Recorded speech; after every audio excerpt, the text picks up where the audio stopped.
Ouais, il y a encore des efforts à faire dans l'évolution de nos pratiques. Si un agriculteur tue la terre, il tue son métier. Ça va plus vite de passer aujourd'hui à Roundup sur des étoiles après la moisson que de passer à des chômeurs. Je dis bah oui, mais si on n'a plus le temps de déchômer, c'est plus la peine d'être paysan, ou on a trop de terre, il faudra en réduire. Mais le Roundup, c'est un produit qu'on doit employer, il doit avoir son utilité, mais c'est pas employé systématiquement et c'est pas employé à la place du déchômeur. Certifito, c'est quelque chose de nécessaire, je vous dis, pour que les agriculteurs prennent conscience de ce qu'ils peuvent faire sur leur exploitation. On n'est pas toujours clean sur tous les points. Ça permet de voir, bon, voilà, on a fait ça chez nous, là on n'a peut-être pas bien fait, on peut le modifier.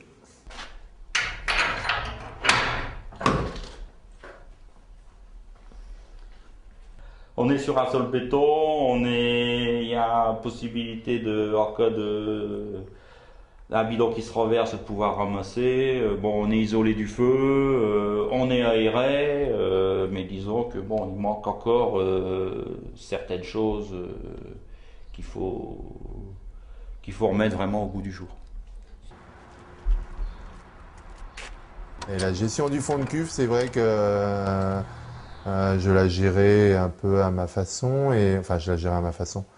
Je diluais, mais peut-être pas forcément suffisamment. Et c'est vrai que là, j'ai vraiment pris conscience qu'il fallait diluer 3 fois le fond de cuve pour arriver pour pouvoir gérer sans vider à la fin le fond de cuve dilué à la parcelle, quoi. Alors comme projet, on doit faire un phytobac. C'est très intéressant parce que bon, ça vous permet vraiment de gérer vos fonds de cuve. Donc la formation, on a appris comment il fallait faire. Et donc dans les projets que j'ai, c'est de refaire une dalle bétonnée bien aux normes pour s'il y a le débordement de la cuve au moment du remplissage.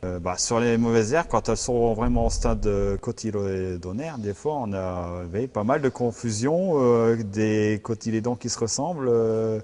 L'économie de phyto, aussi bien pour l'environnement que pour le revenu de l'agriculteur, elle est importante. Et plus on tape tôt, moins on dose.